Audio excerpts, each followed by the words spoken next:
I would like to start by acknowledging the role of Indigenous custodians and traditional knowledge holders in Australia and around the world in protecting land, oceans and coastlines. I'd also like to thank our hosts, the United Arab Emirates, as the host of COP28, and the Australian Government as hosts of the Australian Pavilion where we are today. My name is Angela Bruckner, and I'm the General Manager of Blue Praxis. We are a small Australian scientific consultancy that works at the intersection of climate, oceans, finance and policy. And over the past couple of years, we've been really delighted to work with the Australian Department of Climate Change, Energy, the Environment and Water to develop the Blue Carbon Foundations course, which I'll come to in a moment. We're joined today by Pak Rahmat Mulyanda, the Director of Marine Affairs and Fisheries in Indonesia's Ministry of National and Development Planning. He'll give a short keynote address, and then I'll talk briefly about the Blue Carbon Foundations course before I introduce our wonderful panellists. Pak Mulyanda holds a Masters of Maritime Studies degree from the University of Wollongong, and he's held several roles in relation to maritime affairs and planning in Indonesia, including as the Assistant Deputy for the Coordinating Ministry of Aquaculture Development prior to his current role. Please join me in welcoming Pak Mulyanda.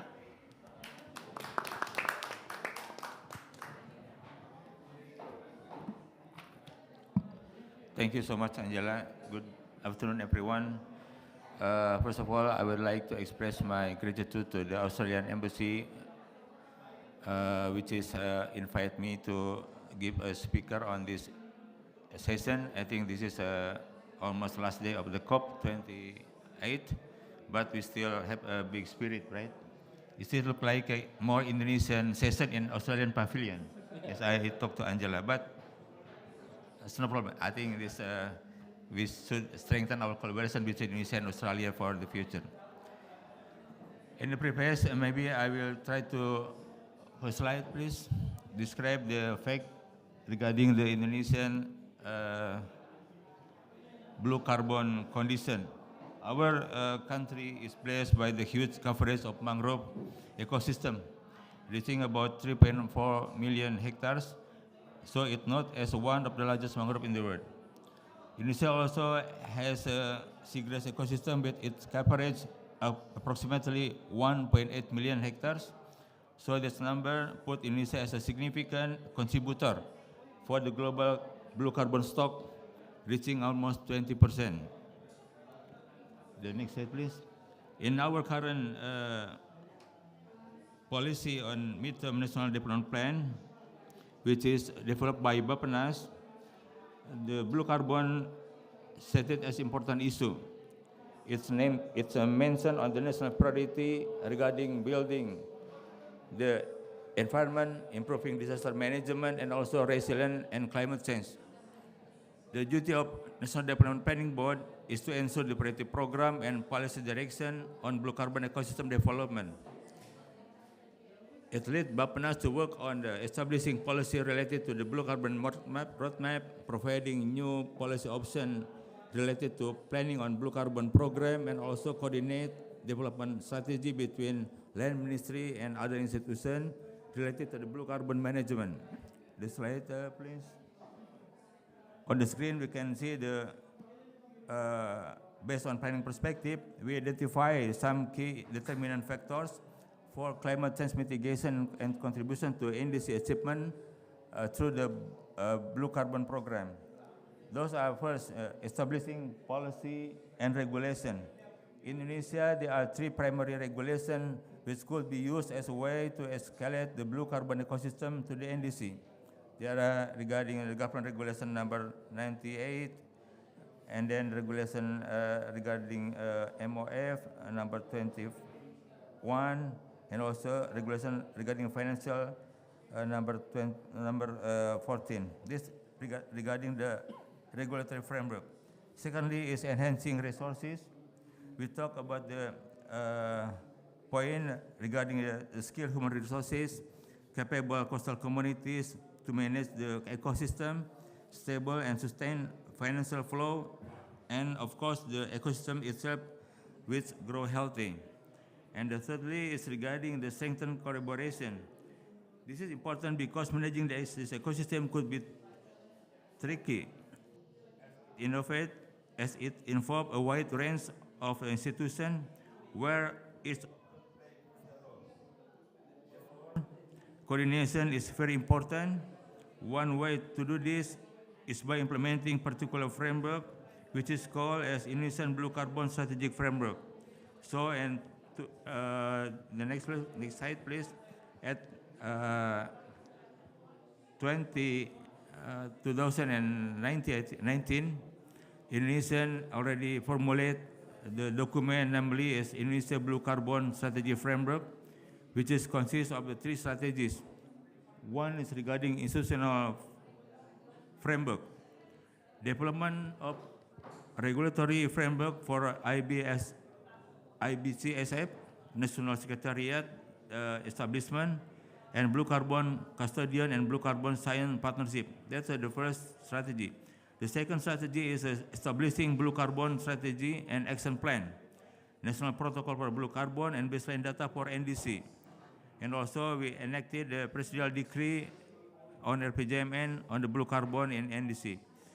And the last one is creating financial support. This is important because the way to find some opportunities to finance the program is through the creative financing. So the incentive for the blue carbon we develop through some several mechanism. Next slide, please. Regarding the partnership for blue carbon ecosystem that we are already established with Australia, I think one of the example, partnership is important in addressing the complex and interconnected challenges associated with the blue carbon ecosystem management.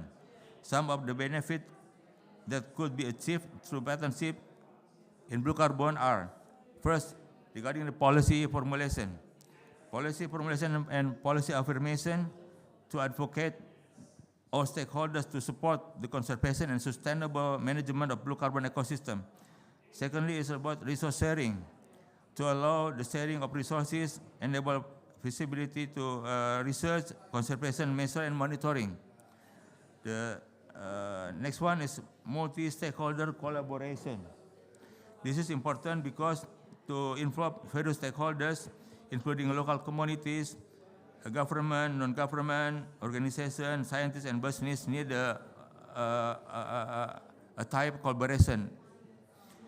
And the next one is community involvement. This is also important to help to ensure the community's need and perspective are considered to promote sustainable practices.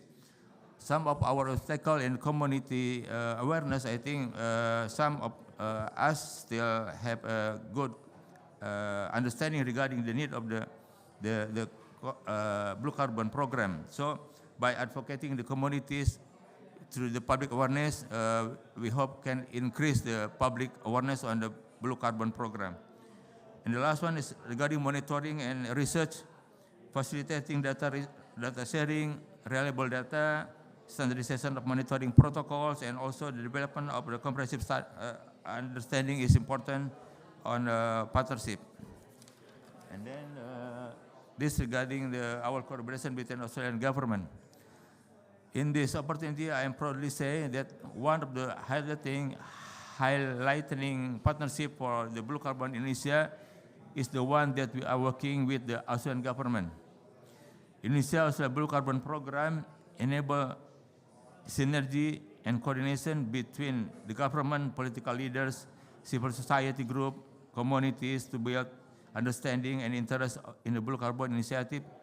Since 2019, there are a wide range of activities have been conducted on this program, such as National Blue Carbon Workshop, Program Coordination Meeting, High-Level Policy Dialogue, Blue Carbon Foundation Course, Training of the Trainer, and the last is National Blue Carbon Workshop in Labuan Bajo. I think last or 2 months ago, there is a training for trainer in Labuan Bajo, which is conducted by Australian government and Indonesia side to several people, selected people to understand what is the program to be executed for the future.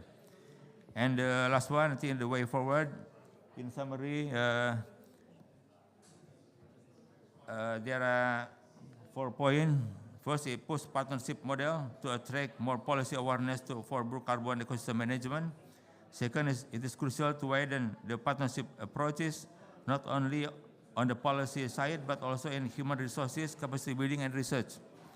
Thirdly, is increasing collaboration to deepen and implement reaching regional and grassroots level. I think this is important also. And the last one is a partnership shall attract more investment with enabling and optimize potential blue carbon. So hopefully this event can make what we call strengthen our collaboration in the future, and we can share the experience. We can take advantage from the Australian experience regarding this program. I think I know a little bit Australia because I have studied in Australia 2 years, and I love Australia with all kind of the activities on the coastal. I think Australia has a good best practices on coastal management and something. So by the sharing experience by the speaker here, hopefully we can have insight or enlightenment on the blue carbon program for the future. Thank you, Ms. Angela. Hopefully everyone can share also the idea in this event. Thank you so much. Good afternoon.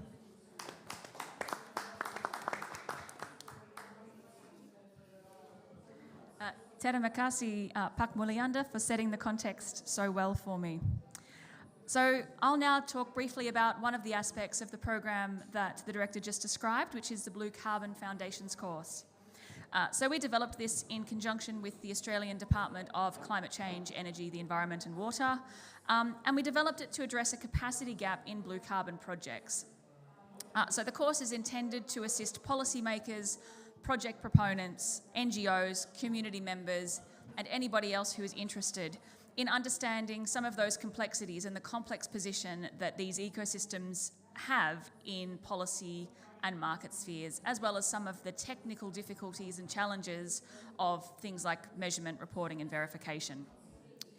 So the course has 8 modules, including a high-level overview of the science of blue carbon ecosystems, the international and national policy considerations for blue carbon, the challenges of MRV, particularly in the Paris Agreement context, the role of blue carbon in NDCs and in carbon markets, in voluntary carbon markets, communicating the benefits to stakeholders, and further considerations around adaptation, resilience, livelihoods, and actually developing these projects. So since developing the course over the last 18 months or so, we've trained about 65 people, mostly in policy roles. So our first cohort was 25 participants from Fiji and Papua New Guinea, and I believe that one of our Papua New Guinea alumni is on his way here, so it would be good to see him. Our second group was 40 participants from Indonesia, of which 20 were then trained in our Train-the-Trainer course to then go and use that knowledge and share it with others in their organisations and communities. So on that note, I would like to introduce our panel, which is comprised of alumni from the Indonesian Blue Carbon Foundations and Train-the-Trainer courses. So please join me in welcoming, in no particular order, and I'll get them to introduce themselves properly in a moment, Febi Purnomo and Amrullah Rosadi from ICCTF, Iswiati Untami Pateri from the Coordinating Ministry for Maritime Affairs and Investment, Barnard Cesaro Purba from the Ministry of Marine Affairs and Fisheries, and Rizki Rashmawati from the Ministry of Regional Development, Planning and Research in Riau Province. So I'll join you down there in a moment, but while I take a seat, we might start with Febi. If you could all introduce yourselves a little bit more fully. Just realised my clicker hadn't clicked, but that's okay. And talk about what it is that you do in blue carbon and what the relevance of blue carbon is to your role. Okay, thank you, Angela, for having us here. My name is Februanti, Febi from Indonesia Climate Change Trust Fund, Ministry of National Development Planning. I'm a program manager in ICCTF, and after get the foundation, Blue Carbon Foundation course, it's really relevant with my roles as a program manager because I need to supervise and also develop the planning and the monitoring for the Blue Carbon project. We have a Blue Carbon project, and based on this, because of this training, I have some new knowledge, more knowledge on how we need to address some issue related with the stakeholder engagement for the implementation of the projects, and also how to what the key issue that need to be addressed when I need to develop the work plan, and also for the activities, the implementation in our project. So based on this training, I had more knowledge on the policy in international and also on the national, and also how about the monitoring and reporting and verification that really helpful in implementation of our projects. Thank you. Okay, my turn. Thank you, Angela. Good afternoon, everyone. My name is Barnard Cesaro Purba. Currently, I'm working for Ministry of Marine Affairs and Fisheries, and I am now, my position is as a Marine and Coastal Ecosystem Manager, and one of my tasks is very relevant to blue carbon. As we know, our ministry since 2021 has mandated as the national responsibility institution for ocean climate action in national level. So I think this is very relevant for our ministry, and in the next future we have main target is how to include blue carbon in our NDCs. Our target is I hope next year we can achieve this in 2024. So I think that's very help for me personality and for my institution. Thank you. Good afternoon, everyone. My name is Rizky Rahmawati, usually called Elin. I work at Riau Provincial Regional Development Planning Agency as a junior planner of environment, forestry, agriculture, marine and fisheries substantial issue. I've been more than 10 years involved in climate change issue, whether in greenhouse gas emission inventory or reporting the achievement of greenhouse gas decreasing in Riau Province. As my job task, to facilitate the arrangement of long-term, mid-term, or annual development planning in Riau Province. So it is important to ensure that mitigation and climate resilience is mainstream in such document. So the climate action will be automatically elaborated in such program in Riau Province. And recently, I was actively involved in arrangement of Green Riau Action Plan and Low Carbon Development Initiative in Riau Province. So blue carbon is one of strategic policy in achieving regional performance indicator, that is environment quality index and the decreasing of greenhouse gas emissions. So blue carbon is quite relevant with my job task. Angela. Thank you, Angela. My name is Amrullah Rosadi. I'm from the Indonesian Climate Change Trust Fund. I'm the technical project officer. Well, basically, I'm assistant to Ibu Febi here, so my duty was basically similar with a slight change. I'm focusing on a blue carbon ecosystem for the Indonesian Climate Change Trust Fund, and we also try to find out the best policy approach to increase the involvement of the coastal communities. How could we escalate the blue carbon ecosystem management into connection for the new incentive scheme like carbon trading or other financing approach? Thank you. Hello, Angela and everyone here. Thanks for coming. My name is Tami. I'm from the Coordinating Ministry for Maritime Affairs and Investment of Republic of Indonesia. I'm working day-to-day as a policy analyst at Deputy Assistant of Climate Change and also disaster management.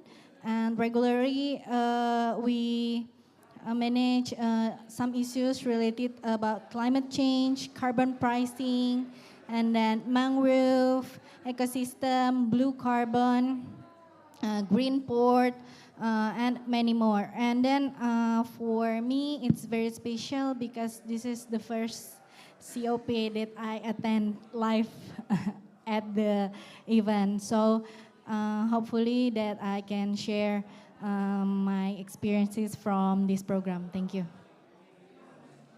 Thank you all very much, and thank you for being here.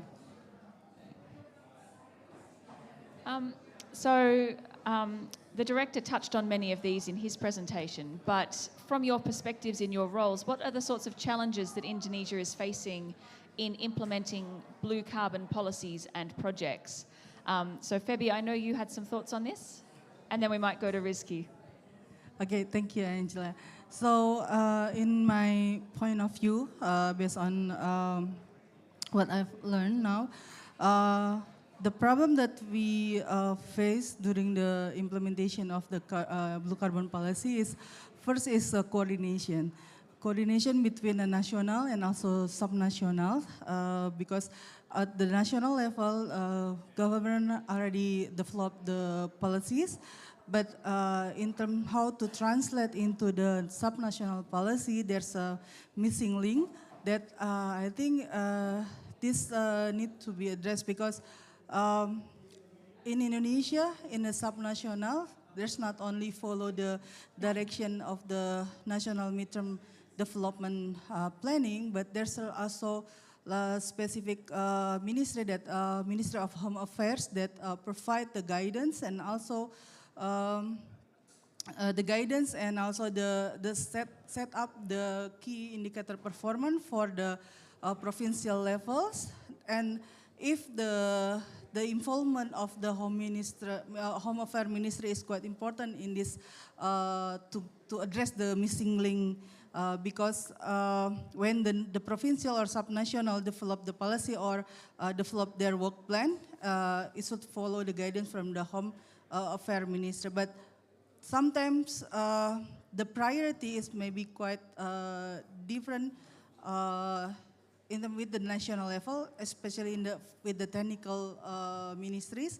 That's why the coordination, the involvement of the Home Ministry, not only the technical line ministry, but also the Home Ministry, Home Affairs Ministry is important to give guidance to the provincial levels, how to translate the national policy into the provincial policy. Maybe my colleagues can also add some more information. Yeah, thanks, Angela. I want to share my perspective. So, yes, it's very clear as in blue carbon policy in Indonesia, as mentioned by Pak Rahmat before. So we already have the policy, and Mbak Febi just mentioned we have mislinked how to bridging the policy in national to sub-national level. And from my perspective, for Ministry of Marine Affairs Fisheries is I want to more deep, since the presidential regulation number 98 2021 established, I see, so at the time for our ministry, I was realized this is not an easy, and I was told I needed some capacity building and knowledge of blue carbon, how to implement the presidential regulation, especially for our ministry. And second is in Indonesia, for the mangrove ecosystem is already maintained and more advanced, I think, because Ministry of Environment and Forestry has take the lead for the mangrove, but for the seagrass, for the seagrass ecosystem is just like something new. Oh, yeah. So that's the challenge we face. one is how to collect all data about the seagrass in Indonesia. We do not have a national mapping for the seagrass at the time, but in 1 year later, we have already worked hard to prepare and collect the data from the many sources. We gather the data from the expert in Indonesia about the seagrass ecosystem, and we already launched emission profile for seagrass ecosystem in the last October in Bali. That's some achievement, I think, for us, and that's from my perspective now. Thank Great, you. thank you. Rizky, I'll get your perspective, seeing as you're from the provincial level government. Yeah, let me take some time to give explanation in sub-national perspective. Riau Province has the largest mangrove area in Sumatra Island, approximately about 200,000 hectares, and it is distributed in 5 coastal regencies. And this commitment of Riau government to save mangrove is addressed explicitly in Midterm Regional Development Planning of Riau Province, in Green Riau Agenda and LCDI Agenda. And based on LCDI agenda, we have roadmap until 2060 to decrease greenhouse gas emission by 13% business as usual and 33% with support international.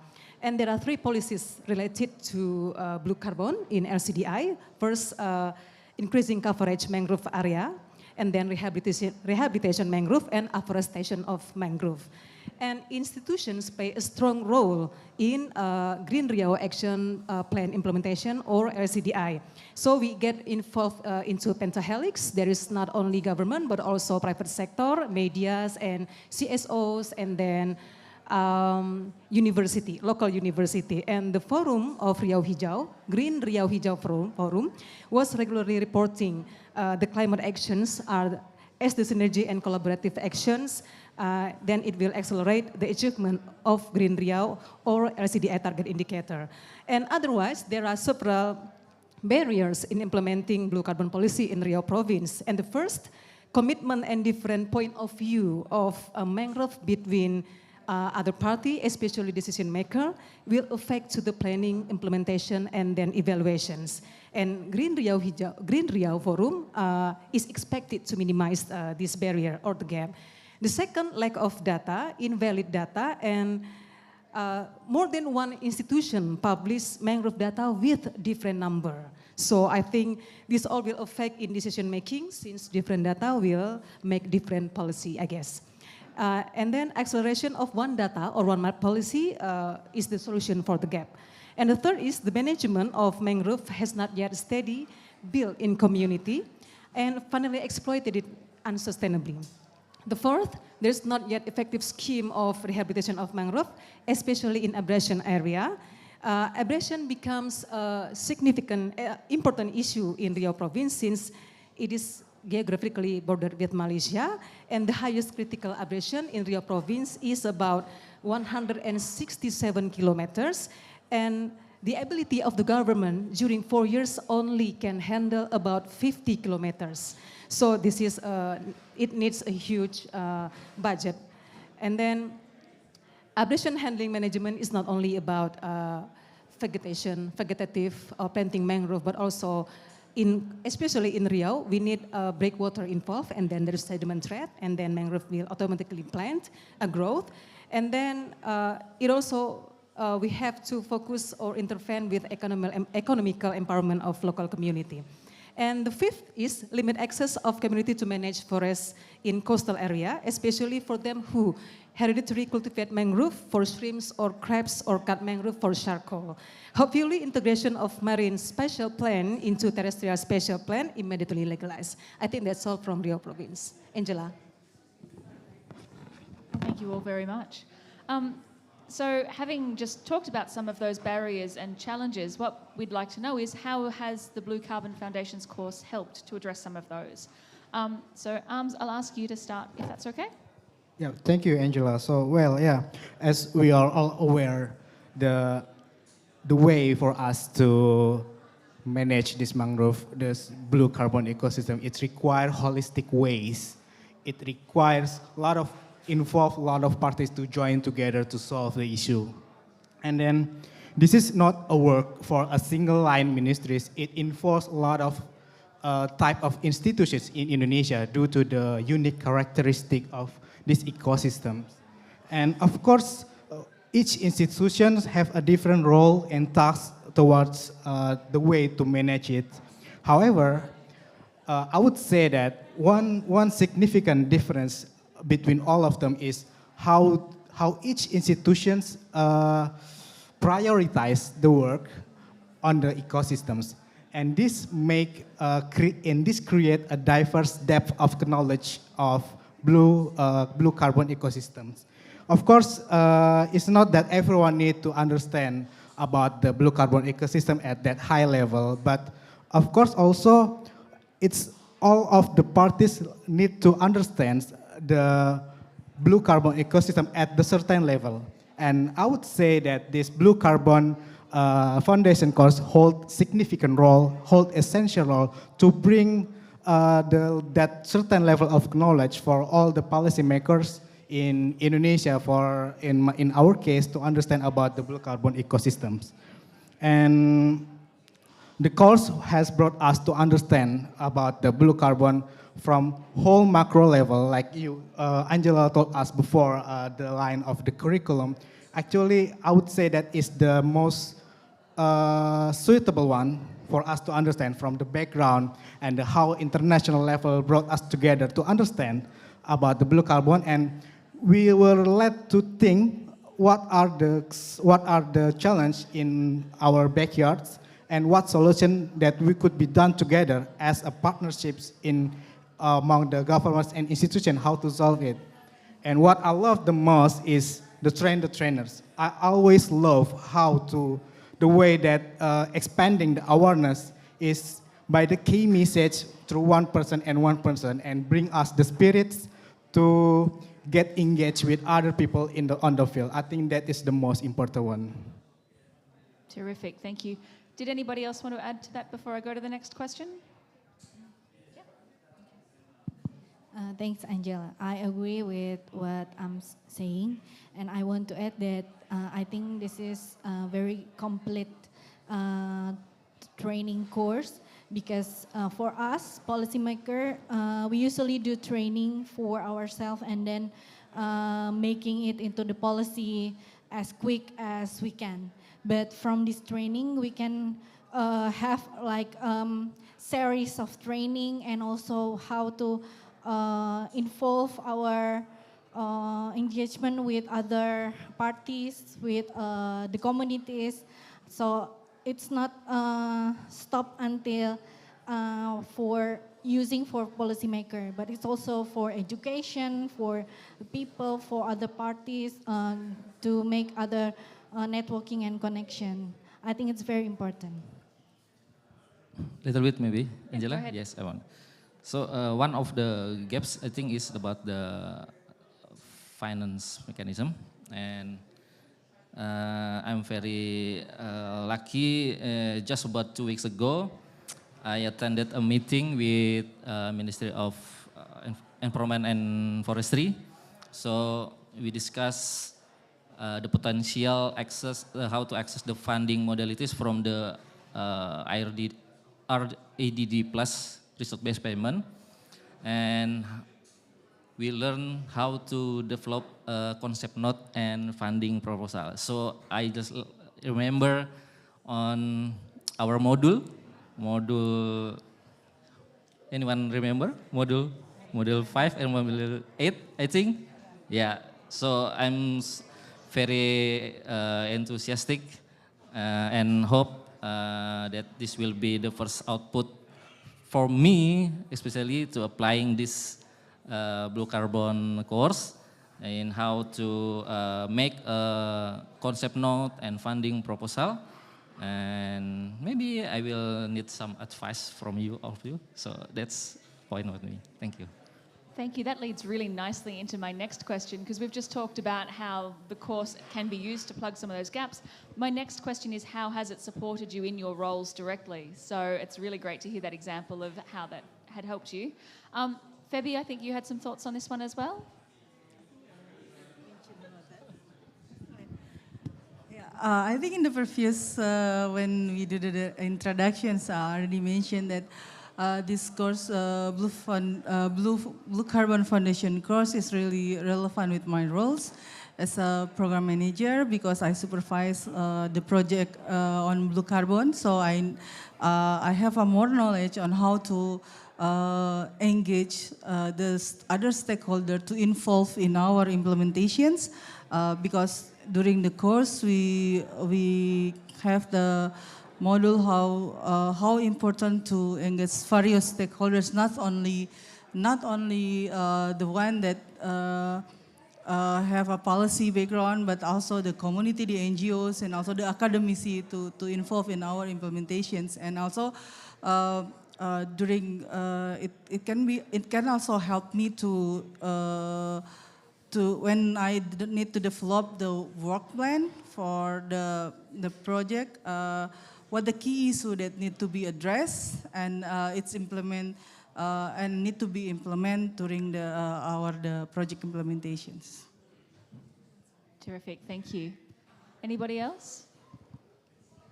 Okay. Blue Carbon Foundation course has taught me many things, such as benefit and service of blue carbon ecosystem, blue carbon policy, MRV, climate finance, and so on. Since I am the part of team of the arrangement long-term and mid-term regional development planning, so it is a chance for me to advocate my boss to integrate it, blue carbon policy in this such document regional planning. And besides, communication effective could help to advocate the government in regency level, and I do it when I go to some regencies in Riau province. And then we have to advocate about benefits and services of BC ecosystem in carbon storage and sequestration, biodiversity, livelihood ecosystem, resources and cultural values, and so on. And MRV could help to analyze key performance indicator by using standard methodologies and valid data. And furthermore, stakeholder mapping, from what I learned in Blue Carbon Foundation course, is important to do collaboration in climate action with Pentahelix. Angela. Thank you very much. Anybody else? Yeah, well, I would like to re-amplify what they were saying. The most I love about the material is about the climate financing from the modules. Like, we always stuck with the way, if we want to build something on the ground, especially on the blue carbon ecosystem, where does the money come from? So the modules about the climate financing also brought us the way we think, innovative way to gain some incentive. You were taught us about the creating the concept proposal, like the experience from Pak Barnard, and how to create some budget financing of the project regarding to the mangrove. You told us about the MACC, and this has never been known from us. We barely try to do the develop project just to pay. This is the budget, and this is the money, and this is the work to do, and then just spend it along the way. But we don't really know how to use it in proper way, how to considerably think about the emission and the impact, and we compare it with the budget requirements. So I think that is the most, has been supported us very well about it to develop the mangrove blue carbon ecosystem project. I'll stay with you just for another moment here, because one of the things that you mentioned before was how beneficial you found the Train-the-Trainer course. So my next question is, how have you gone on to use that training to then train others and build capacity in blue carbon? We'll come to Tami last, so we'll check if anybody else has anything to say to this one.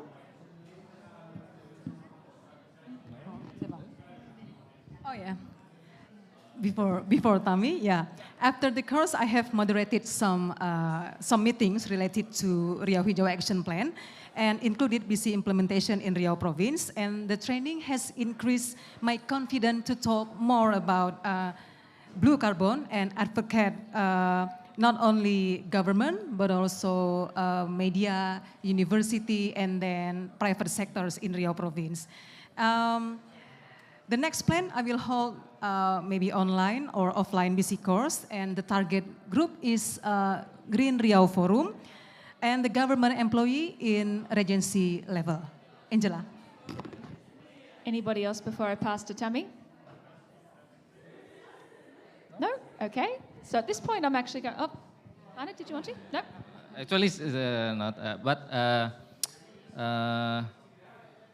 however, because day to day I work with the ecosystem, so I think this blue carbon course, I mean, is day to day in my work. I always close to the blue carbon, so I think at the time for me the knowledge and the skills is how to improve and how to enhance to gain our my ministry main task. I think that's for me. Great, thank you. I just come to my mind that maybe I should add some. Maybe it's not the way that I use the trainer course in a formal way, but there are some occasions that I could use the knowledge from a trainer when I have to facing my friends and colleagues and the circle around me who are not really working with the environmental and climate change issue, but they quite intricate what I'm doing right now with the blue carbon, with the climate change. So what you told us about the identifying the learner, identifying the audiences, it also create me to create the best delivery to my peers about what I'm doing, about what are the issues on the blue carbon and the climate change. So I can expand what are my concerns about the earth, about the boiling earth, and what are the potentials that we could do for the future. I think the best way is the best way to deliver it also from how you taught us to identify the audience and how to deliver it very well. Fabulous, thank you. Tammy, I'm going to hand over the clicker and the microphone to you now. Thank you. So I would like to inform you all the visitors of Pavilion of Australia what we have learned in, I think it's a year. Yeah, since the beginning of 2003 until now in December 2023. First, all of us got invited by the Ministry of National Planning and also in cooperation with the Australian government to take a training, Blue Carbon Foundation training, and also Blue Carbon Train for the Trainer. This is the highlight of our training. It is integrated the in-class training and also to the field to study about mangrove and seagrass in Indonesia. In Bali, we have our training in Bali first.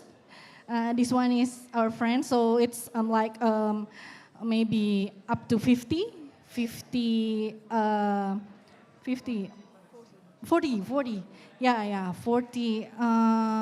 participants from all over Indonesia, from Sabang to Merauke, maybe, I think, yeah. Because not only national, but subnational institution, NGO, and other also getting invited, and university also. This is the picture when we have a field study in Bali also. I took the samples of the mud surrounding the mangrove ecosystem, and also ARMS also help us do the coring. Yeah, do the coring. And then we also get the information, to learning with the experts from Indonesia and from Australia, from the Blue Praxis. Thank you.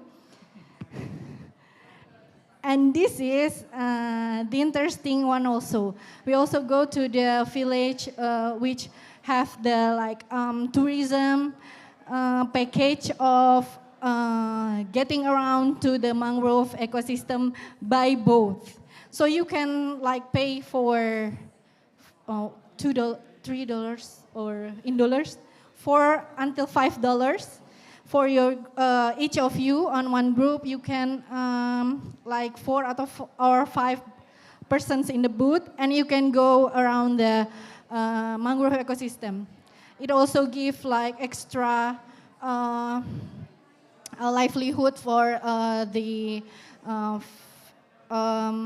fisheries there, and also women and also children can participate at this kind of ecotourism, we call it. This is our team. This is Angela. It's me and other friends. And then for the next one, we got invitation for the training for trainers. After we know the basic of blue carbon, all we have the same understanding about how to develop blue carbon and then mainstream it in the national framework of Indonesian policy. And then they want us to learn how to spread it to other people, to other community and other institutions. So we learn how to present, how to make a session of the training also back when we go to each of us office in Jakarta and in Rio and maybe in Sulawesi or in Sumatra Island, something like that. So I think it's a complete package. I think it's will be finished here, but that's not. We have series of webinar after this training. This is the training. So I have a demonstration of games about blue carbon to. Okay, and carbon emission. Yes. Carbon emission. Yes. Yeah, maybe we can oops. Carbon emission. Okay. Yeah. And this is the last session of the training for the trainer. After that, we have series of webinar back in our own hometown, in Jakarta, in Riau, and in Sulawesi, in Sumatra, in Kalimantan, and other. We meet at the webinar a few times, 3 times or 2 times, yeah. And then we also making our own project about post-training program.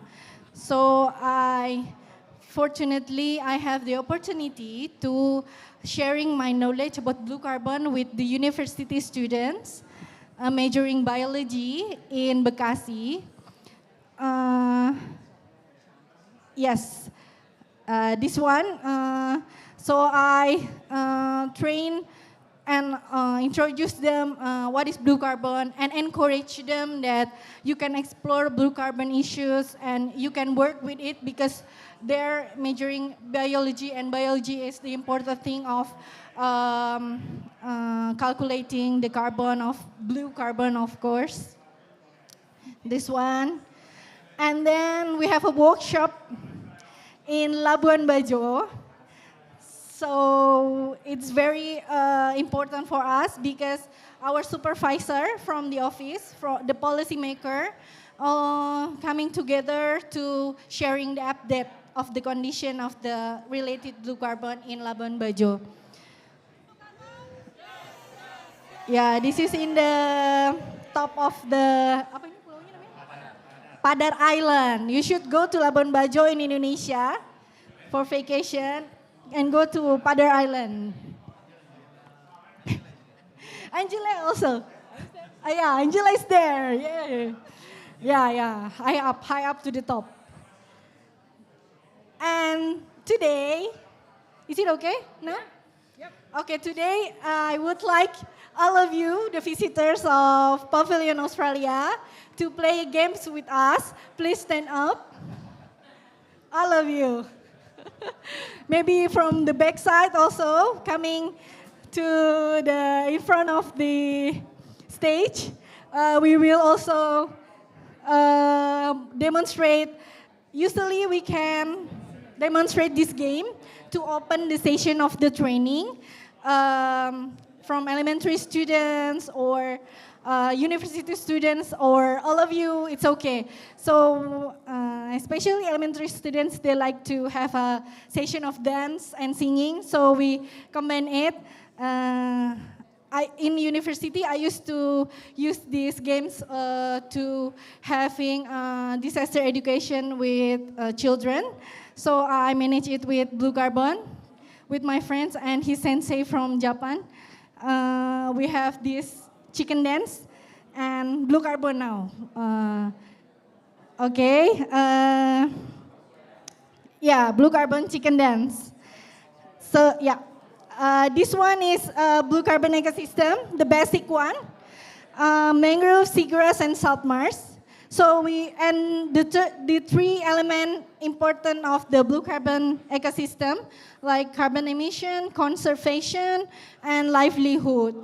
So we will have to remember all of these pictures, and I will demonstrate how to pronounce the mangrove.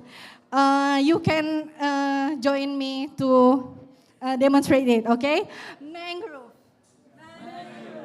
Okay, mangrove. Remember, because we have the games, the one who wrong guessing what is the picture in front of me will have a punishment. No, just kidding. Okay, the second one is seagrass. Seagrass. Okay, come on. One more. Seagrass. Okay, and the third one is salt marsh. Okay, salt marsh. And then carbon emission,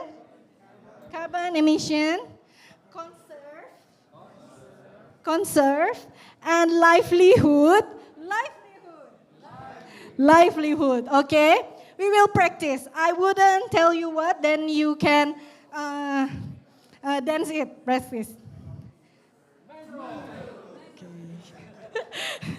We can modify it. The one who is the fastest can get the prize, something like that. Seagrass. Okay. And then salt marsh. Don't be wrong. Okay, conserve. Okay. Carbon. Okay. Okay. Now, let's start. I have a chicken dance music. You can follow me to dance the chicken dance. When I say stop, and then in front of you there is one of the picture of the blue carbon ecosystem that we have remembered before, okay? Yeah, let's start.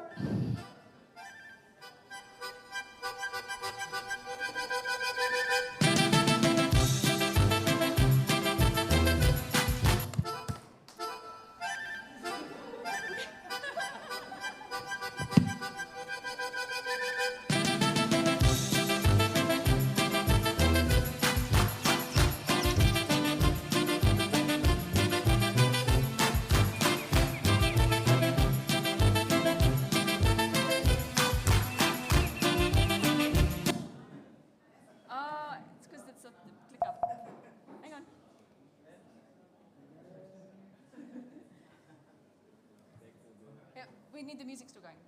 Yeah.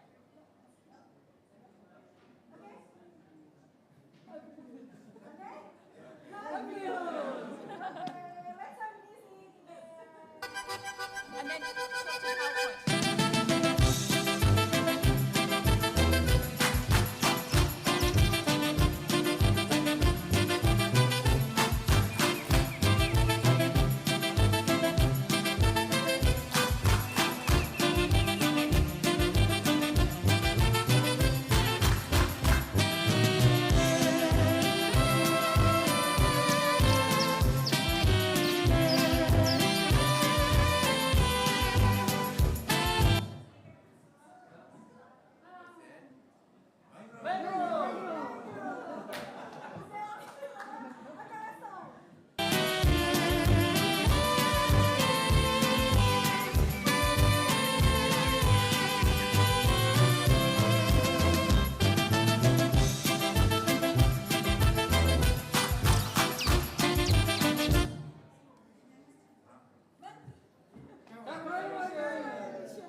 Thank you all for being such good sports about that. I hope you enjoyed that little bit of movement. And please join me in once again thanking our panel today. Yay. I've got about 2 minutes left, and I'd like to take those to officially launch the Blue Carbon Foundation's online course. So this is a free self-paced course that is now open for registrations online, and you can use the QR code that's there on the screen to go to the landing page and register. Otherwise, come see me afterwards. I will have Tim Tams. So Module 1, which is about the science of blue carbon ecosystems, is available to everybody as soon as you've registered. To access Modules 2 through to 7, you need to first complete Module 1, and then once you've done all of those, you can go on to complete Module 8. We've got big plans. We're intending to build out the course into a full community of practice in the new year. So this will include guest webinars, it will include a discussion forum for alumni and for experts so that you can share knowledge, and a network of global contacts. And we're also going to be updating it regularly, so I've got a bit of work to do with all of the wonderful resources that have been released here at COP. So I'd like to thank a couple of people who were in the room, but I think they might have gone, but that's okay. So Lisa Schindler-Murray from RARE and Dr. Tubar Win have both been key contributors to the course and have included webinars from them, together with myself and Dr. Sebastian Thomas, who's the Director of Blue Praxis. So you'll hear a bit more from us if you enrol into the course.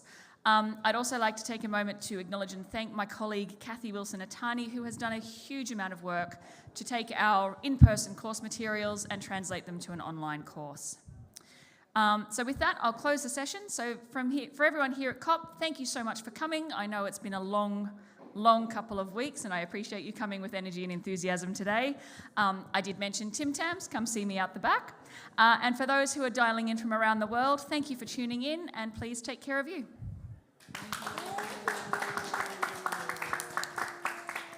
And thank you as well to our technical staff who were doing a wonderful job of DJing for us. Thank you all very much.